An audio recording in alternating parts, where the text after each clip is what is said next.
আমরা এতক্ষণ যে জিনিসটা পড়লাম সম্রাট অশোক সম্পর্কে এবং চন্দ্রগুপ্ত মৌর্য সম্পর্কে, যে কথাগুলো আমরা পড়লাম, এখন আমরা একটু মেমোরি করে নিই বা সামারি করে নিই যে আমরা আসলে যেগুলো পড়ছি এগুলো ঠিকঠাক আছে কিনা একটু দেখি। সর্বপ্রথম মৌর্য সাম্রাজ্যের প্রতিষ্ঠাতা হচ্ছে চন্দ্রগুপ্ত মৌর্য। মৌর্য সাম্রাজ্যের প্রতিষ্ঠাতা কে? চন্দ্রগুপ্ত মৌর্য। প্রাচীন ভারতের সর্বপ্রথম সর্বভারতীয় মানে সকল ভারতকে একটা সম্রাট কে ছিল? সেটা চন্দ্রগুপ্ত মৌর্য। মহারাজা অশোক বৌদ্ধ ধর্ম গ্রহণ করেন কোন যুদ্ধের ভয়াবহতা দেখে? কলিঙ্গের যুদ্ধের ভয়াবহতা দেখে। কোন যুদ্ধের? কলিঙ্গের যুদ্ধের। বৌদ্ধ ধর্মের কনস্ট্যান্টাইন বলা হয় কাকে? সম্রাট অশোককে। কাকে বলা হয়? সম্রাট অশোককে। সম্রাট অশোকের পর এই বাংলার যে সাম্রাজ্য সেটার প্রতিষ্ঠা করা শুরু হয়ে যায় গুপ্ত যুগে চলে যায়। এর আগে আরেকটা যুগ ছিল যেটা হচ্ছে কুষাণ যুগ। কি যুগ ছিল? কুষাণ যুগ।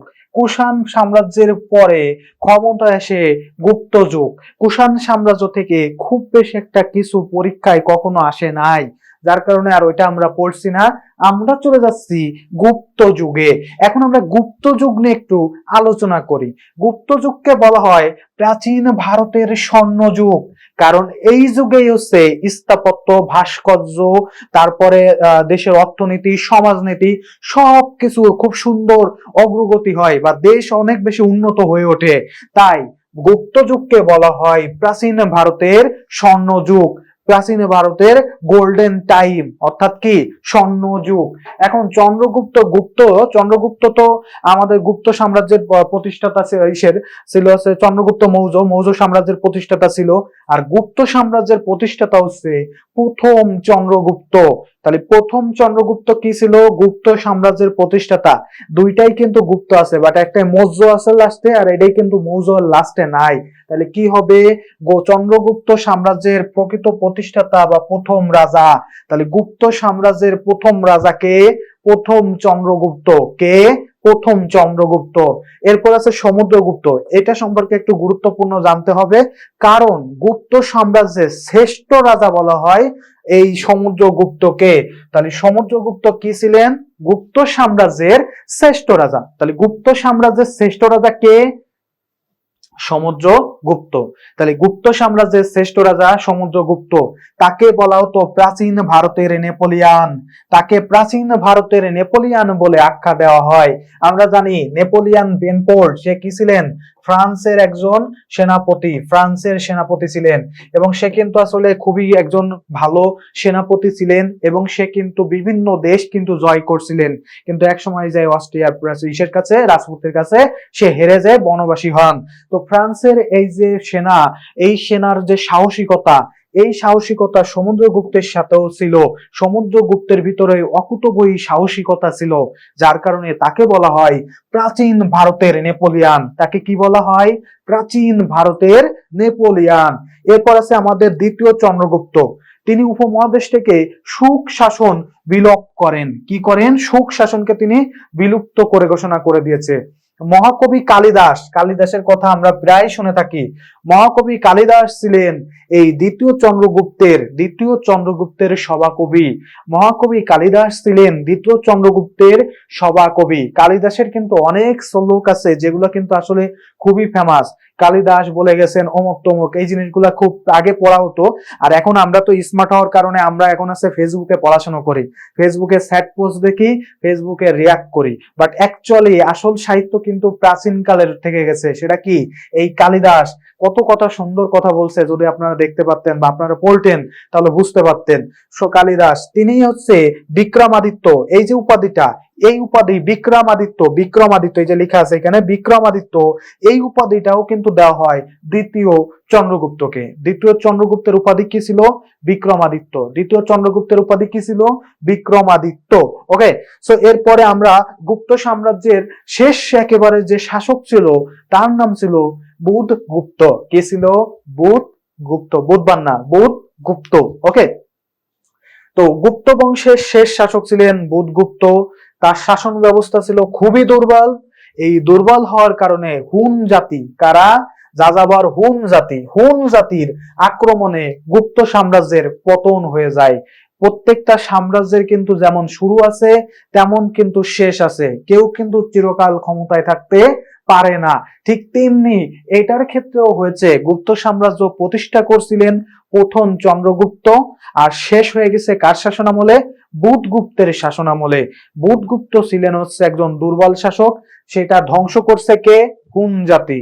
হুন জাতি আক্রমণ করে গুপ্ত সাম্রাজ্যকে একেবারে গুড়াই দিছে। ঠিক আছে, এখন আমরা একটু তথ্যগুলা দেখে নিই, গুপ্ত সাম্রাজ্যের কি তথ্যাবলী আছে, বা আমরা একটু সামারিটা দেখি কি কি পড়া লাগবে। গুপ্ত সাম্রাজ্যের প্রতিষ্ঠাতা হলেন প্রথম চন্দ্রগুপ্ত। গুপ্ত সাম্রাজ্যের প্রতিষ্ঠাতা হলেন প্রথম চন্দ্রগুপ্ত। গুপ্ত বংশের শ্রেষ্ঠ রাজা বলা হয় সমুদ্রগুপ্তকে। সমুদ্রগুপ্তকে প্রাচীন ভারতের নেপোলিয়ান হিসেবে অভিহিত করা হয় সমুদ্রগুপ্তকে। প্রাচীন ভারতের নেপোলিয়ানকে? সমুদ্রগুপ্ত। প্রাচীন ভারতের নেপোলিয়ান হচ্ছে তাইলে কে? সমুদ্রগুপ্ত। চীনা পরিব্রাজক পা হিয়েন ভারতবর্ষে আসেন। পা হিয়েন ভারতবর্ষে আসছিলেন দ্বিতীয় চন্দ্রগুপ্তের শাসনামলে। ওই যে দ্বিতীয় চন্দ্রগুপ্ত বলছি, সভাকবি কে ছিলেন? কালিদাস। তাহলে ফা হিয়েন এই পরিব্রাজক মানে পর্যটক, চীনা মানে চীনের এই পর্যটক ভারতবর্ষে আগমন করেন দ্বিতীয় চন্দ্রগুপ্তের শাসনামলে। দ্বিতীয় চন্দ্রগুপ্তের উপাধি ছিল বিক্রমাদিত্য, সিংহ বিক্রম। বিক্রমাদিত্য এবং সিংহ বিক্রম। দ্বিতীয় চন্দ্রগুপ্তের উপাধি ছিল বিক্রমাদিত্য বা সিংহ বিক্রম। ওকে, সো এটা হচ্ছে আমাদের গুপ্ত সাম্রাজ্য সম্পর্কে একটা বেসিক আলোচনা, এবং এইখান থেকে আমি যে জিনিসগুলা এখানে সামারি আকারে দিছি, এই জিনিসগুলা কিন্তু ভেরি ভেরি ইম্পর্টেন্ট, এবং এই জিনিসগুলো দেওয়ার কারণ হচ্ছে এইগুলো আপনি খুবই গুরুত্বপূর্ণ, ভেরি ভেরি ইম্পর্টেন্ট হিসেবে লিখে নিতে পারেন, এবং পরীক্ষায় যদি আসে আপনি ম্যাক্সিমাম ক্ষেত্রে এখান থেকেই পাবেন। সো এই জিনিসগুলো আপনাকে কিন্তু খুব সুন্দর করে মেমোরিতে ধরে রাখতে হবে। এবং আমরা কিন্তু অনেক ইতিহাস পড়াইছি এমন না, ওই সেই ইতিহাস থেকে ভেঙ্গে ভেঙ্গে টুকরো টুকরো করে দেখেন, বুধগুপ্তের কিন্তু অনেক ইতিহাস আছে, এত ইতিহাস না, মাত্র 2টা লাইন এখানে অ্যাড করে দিছি যেন আমার স্টুডেন্টের মাথায় থাকে, মেডিবির স্টুডেন্টের মাথায় কোনো সমস্যা না হবে, সুন্দর করে মনে রাখতে পারবে। গুপ্ত পরবর্তী বাংলা। গুপ্ত পরবর্তী বাংলা প্রাচীনকালে 2টা ভাগে বিভক্ত হয়ে যায়। গুপ্ত পরবর্তী বাংলা 2টা ভাগে বিভক্ত হয়, একটা হয় বঙ্গরাজ্য আর একটা হয় গৌড়। একটা হয় বঙ্গ আর একটা হয় গৌড়। গুপ্ত সাম্রাজ্যের পতনের পর বঙ্গদেশ 2টি স্বাধীন রাজ্যে বিভক্ত হয়, একটা হচ্ছে গৌড় আর একটা হচ্ছে বঙ্গ। প্রাচীনকালে রাজারা তামার পথে খোদাই করে তাদের যে শাসন বা ঘোষণা দিতেন। আমরা যদি এই যে সিনেমাগুলো দেখি না, আমাদের ওই যে আনোয়ার ওই যে বলে না, বুকে হাত দিয়ে বলে না, ও আমেনার মা, এরকম মারা যায় দেখবেন আপনারা, প্রায় দেখবেন এরকম, মানে আনোয়াররে দেখলে আপনি বুঝবেন যে ও মারা যাবে, কনফার্ম মারা যাবে। আমেনার মা কয়েকটা চিৎকার দিলেই মনে যায় যে হার্ট অ্যাটাক হয়ে গেছে। তো এরকম দেখবেন যে ওর যে সিনেমাগুলো আছে, আনোয়ারের যে সিনেমাগুলো আছে আপনি যদি দেখেন, সেগুলা কিন্তু রাজাদের সিনেমা। এবং রাজাদের এই সিনেমাগুলাতে দেখবেন যে ঢোল নিয়ে যে এরকম পিটায়, যে অমুককে ধরাই দিতে পারলে, রাজা ঘোষণা করেছে অমুককে ধরাই দিতে পারলে 5 লাখ টাকা দিবে, 5 লাখ তো বলে না, 5,000 মোহর দিবে, আগে এরকম বলতো। তো এই যে জিনিসগুলা, এগুলো তামার পাতে লিখে লিখে পাঠানো হতো। আগে তো আর আমাদের মতো এখন তো আর এই যে স্মার্ট বোর্ড, এখন তো আমাদের কাছে মোবাইল টোবাইল অত কি আছে, পৃষ্ঠা হাজার হাজার পৃষ্ঠা আছে, কত কি আছে, আগে তো আর এসব ছিল না। আগে গাছের ছাল, বাকল, তারপরে এই যে বিভিন্ন টিনের পাত বা দেওয়াল, এই সব জায়গায় লিখে রাখতে হতো। তো সুন্দর করে সেই সময় রাজারা তো আর আমাদের মতো পাতায়, তারপরে সাল বাকলে লিখবে না, তারা একটু বড় লোক মানুষ, তারা কি করতো, তামার পাতে খোদাই করে নির্দেশ দিত। এটাকে বলা হয় তাম্র শাসন। এটাকে কি বলা হয়? তাম্র শাসন। এরকম আমাদের বাংলাদেশের ইতিহাসে 7টি তাম্রলিপি অর্থাৎ তামায় লেখা চিঠি বা তামায় লেখা পত্র পাওয়া গেছে। এরকম 7টা চিঠি পাওয়া গেছে। কয়টা? 7টা। এখন দেখি একটু তত্ত্বগণিকা পড়ি। বাংলার প্রথম স্বাধীন সার্বভৌম রাজা হচ্ছে শশাঙ্ক। শশাঙ্ক হচ্ছে বাংলার প্রথম স্বাধীন ও সার্বভৌম রাজা। গৌড়ের স্বাধীন নরপতি ছিলেন শশাঙ্ক। গৌড়ের স্বাধীন নরপতি ছিলেন শশাঙ্ক।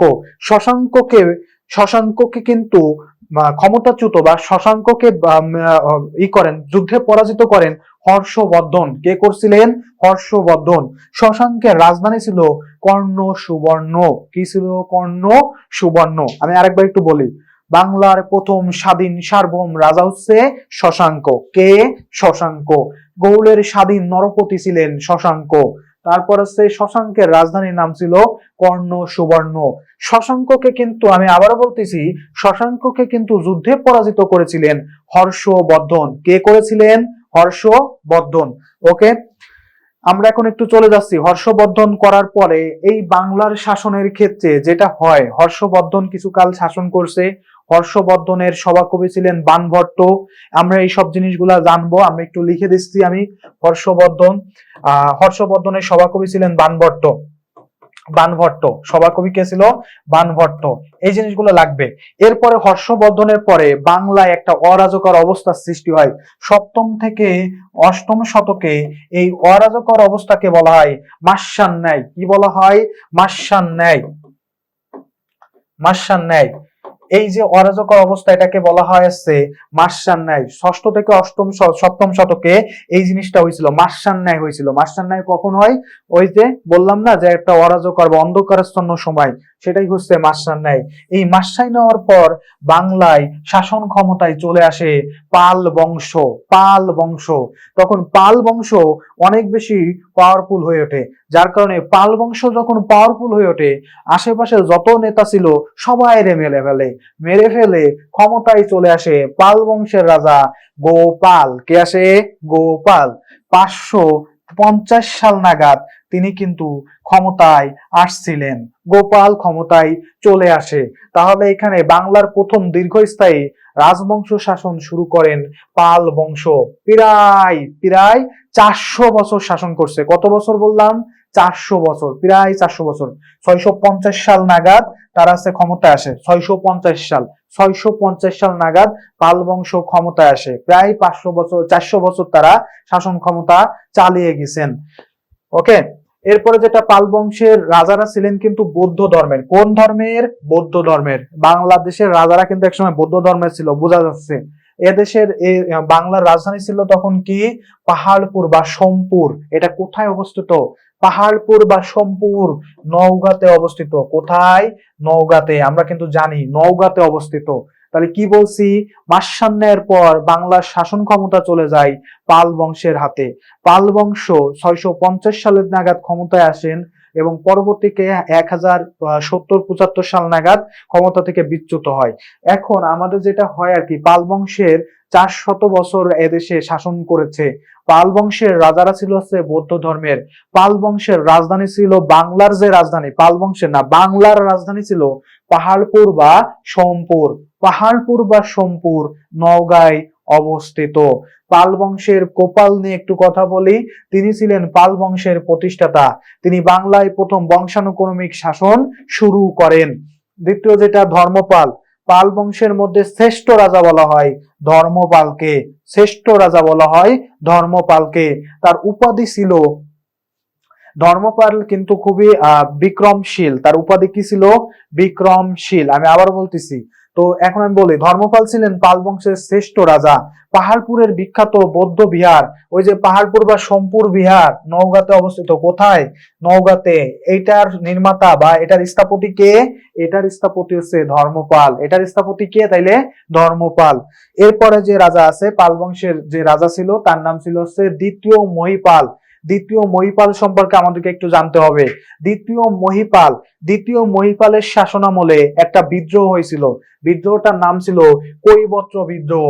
এই বিদ্রোহটা করছিল কৃষক আর শ্রমজীবীরা। কৃষক আর শ্রমজীবীরা এই বিদ্রোহটা করছিল। কে কে করছিল? কৃষক, জেলে, শ্রমজীবী মানুষের বিদ্রোহকে বলা হয় কৈবর্ত বিদ্রোহ। কৈবর্ত বিদ্রোহকে অনেকে সামন্ত বিদ্রোহ বা বরেন্দ্র বিদ্রোহ নামে অভিহিত করেন। সামন্ত বিদ্রোহ বা বরেন্দ্র বিদ্রোহ নামেও অভিহিত করেন। তো আমি কিন্তু আগেও বলছি যে ধর্মপালের কিন্তু একটা নাম ছিল, সেটা কি? বিক্রমশীল। কি নাম ছিল? বিক্রমশীল। মনে রাখতে হবে কিন্তু, বিক্রমশীল। কি নাম ছিল? বিক্রমশীল। ওকে, রামপাল। রামপালের মন্ত্রী ও সভাকবি ছিলেন সন্ধ্যাকর। কে ছিল? সন্ধ্যাকর। এই সন্ধ্যাকরের আমলে রামচরিত কাব্য রচনা করা হয়। রামচরিত কাব্য রচনা করা হয় সন্ধ্যাকরের হাতে। কার আমলে? রামপালের আমলে। কার আমলে? রামপালের আমলে। এখানে একটা জিনিস আমি একটু বলে রাখি, আমরা প্রায় একটা জিনিস ভুল করে থাকি। দিনাজপুরে আমরা কিন্তু ওইখানে জানি যে রাম মন্দির নামে অনেক কিছু আছে ওইখানে। সো ওই জায়গায় রামদিঘি নামে একটা জায়গা আছে দিনাজপুরের নাম রামদিঘি। এটার কিন্তু নির্মাতা বা এটার কিন্তু প্রতিষ্ঠাতা রামপাল না। এটার প্রতিষ্ঠাতা হচ্ছে আর একজন রাম নামে রাজা শেষে তিনি। ঠিক আছে, কি বলছি, এই রামপাল কিন্তু এই রামদিঘির প্রতিষ্ঠাতা না। তাহলে কি বললাম, প্রশ্ন আসতে পারে রামচরিত কাব্য রচনা হয় কার আমলে? রামপালের শাসন আমলে। কার আমলে? রামপালের শাসন আমলে। আর একটা জিনিস মনে রাখতে হবে, বাংলার সবচেয়ে প্রাচীন লেখনের নাম হচ্ছে চর্যাপদ। বাংলার সবচেয়ে প্রাচীন যে ব্যাকরণ বা সাহিত্য আছে সেটার নাম কি? চর্যাপদ। এই চর্যাপদেরও কিন্তু সৃষ্টি হয় পাল যুগে। কোন আমলে সৃষ্টি হয়? পাল যুগে। মনে রাখতে হবে চর্যাপদের পদ সংখ্যা আছে 51টি। কয়টি আছে? 51টি। 51 বলতে 51টি। এই চর্যাপদের পদ সংখ্যা আবিষ্কৃত হয় নেপালের রাজদরবার থেকে। কত সালে? 1907 সালে। নেপালের রাজদরবার 1907 সালে এটা আবিষ্কৃত হয়। কে আবিষ্কার করছিলেন? হরিপ্রসাদ শাস্ত্রী। কে করছিলেন? হরিপ্রসাদ শাস্ত্রী। হরিপ্রসাদ শাস্ত্রী নেপালের রাজদরবার থেকে আমাদের চর্যাপদের পদগুলি উদ্ধার করেন। তবে এখনো পর্যন্ত 51টি পদের মধ্যে আমরা 46.5 এই কয়টা পদ এখনো পর্যন্ত আমরা উদ্ধার করতে পারছি। বাকিগুলো এখনো পর্যন্ত অজ্ঞাত। কোথায় আছে কেউ জানে না, কোথায় রাখা আছে কেউ জানে না। তাহলে কি কি বললাম?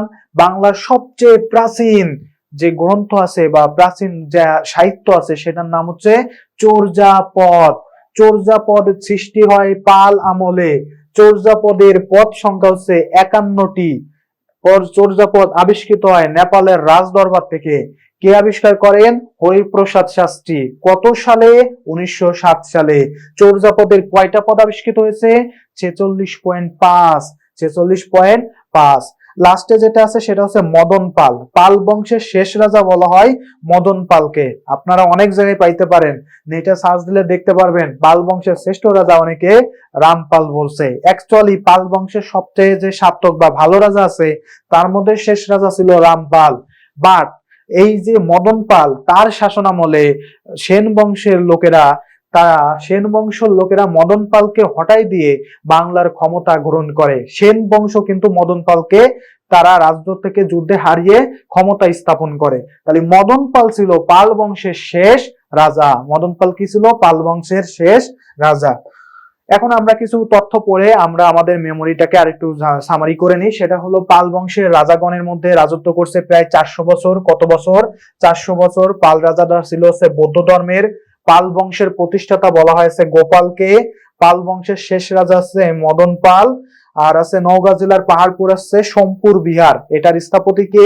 ধর্মপাল। এই যে তিনটা জিনিস আছে আমি বলে দিচ্ছি, এই চারটা জিনিস বেশি ইম্পর্টেন্ট। এই চারটা জিনিস ভেরি ভেরি ইম্পর্টেন্ট। সো এই চারটা জিনিস ভালো করে পড়তে হবে।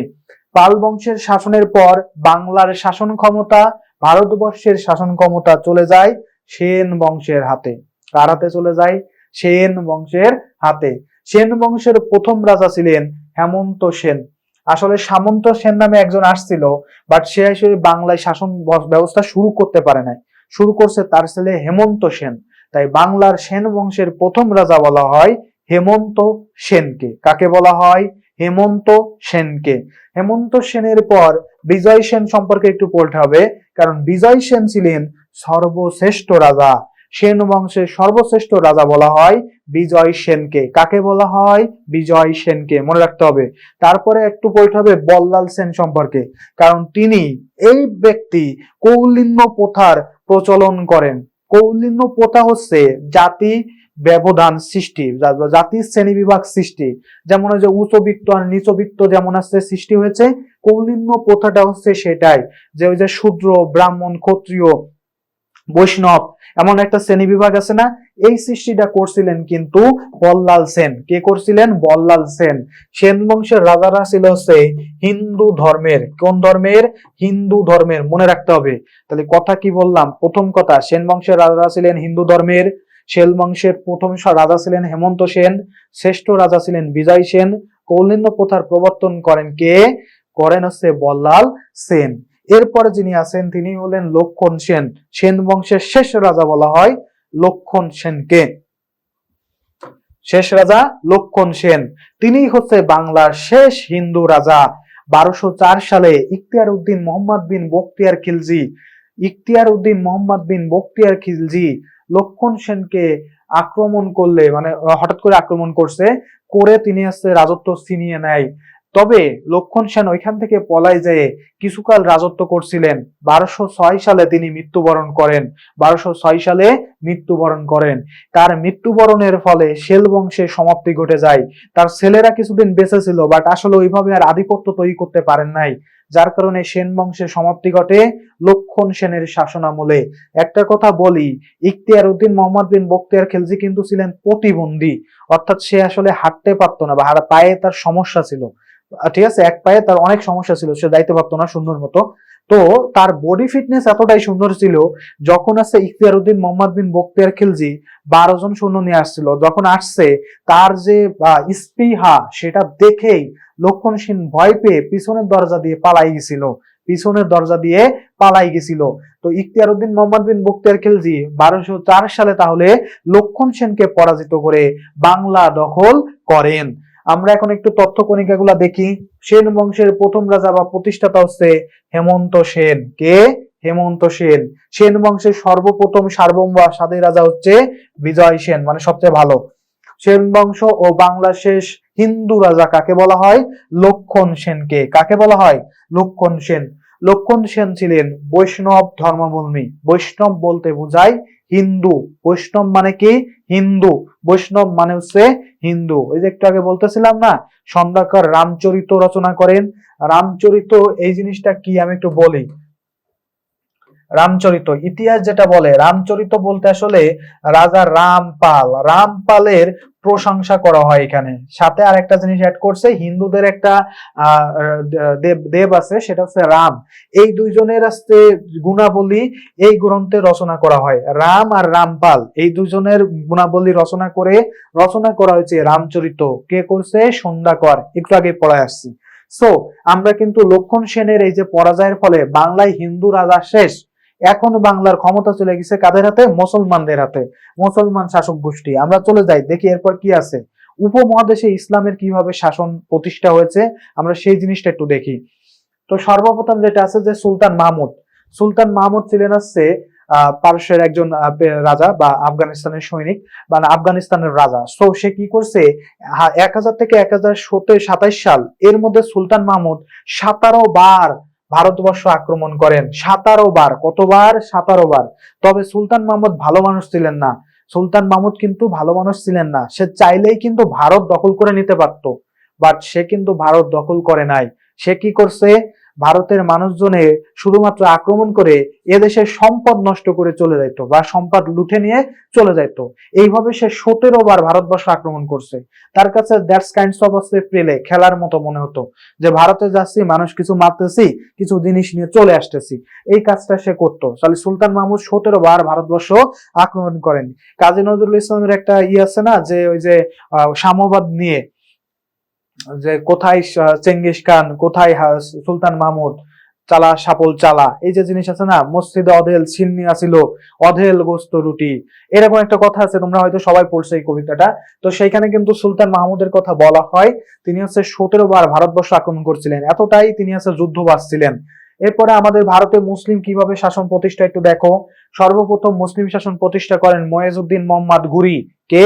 মোহাম্মদ ঘুরি বলা হয় তাকে। কি বলা হয়? মোহাম্মদ ঘুরি। ঘুরি দিয়ে মনে রাখবা।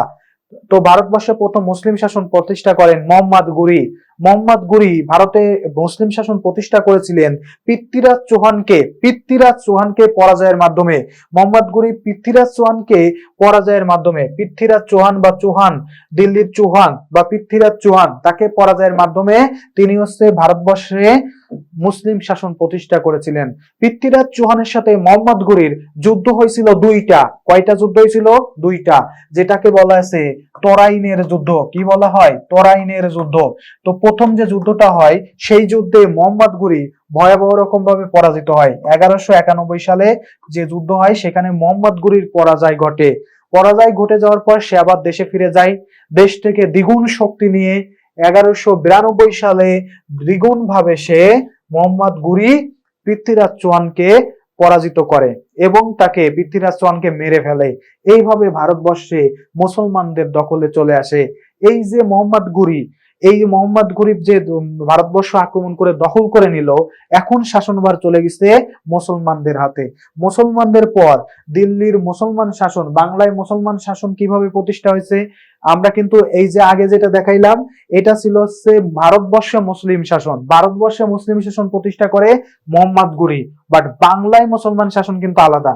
ভারতবর্ষ মানে পাকিস্তান ঠাকিস্তান সহ এই যে বিশাল অঞ্চল নিয়ে, আর বাংলাদেশ মানে বাংলা মানে হচ্ছে পশ্চিমবঙ্গ আর হচ্ছে বাংলাদেশ নিয়ে, পশ্চিমবঙ্গ, বাংলাদেশ, বিহার উড়িষ্যা এই অঞ্চলগুলা নিয়েছিল হচ্ছে বাংলা বা বঙ্গদেশ। তো এই বঙ্গদেশের হচ্ছে শাসন ব্যবস্থা কায়েম করছে আরেকজন, সে কে? ইখতিয়ার উদ্দিন মোহাম্মদ বিন বখতিয়ার খিলজি। সে পরাজিত করছিল কাকে? লক্ষণ সেনকে। লক্ষণ সেনকে পরাজিত করে 1204 সালে বাংলার শাসন ক্ষমতা গ্রহণ করেন ইখতিয়ার উদ্দিন মোহাম্মদ বিন বখতিয়ার খিলজি। তাহলে বাংলার কথা যদি বলে, বাংলায় মুসলমান শাসনের সূচনা করছেন কে? ইখতিয়ার উদ্দিন মোহাম্মদ বিন বখতিয়ার খিলজি। ভারতবর্ষের সূচনা করছেন কে? মোহাম্মদ ঘুরি। ভারতবর্ষে কে? মোহাম্মদ ঘুরি। এখন আছে দিল্লির সালতানাত।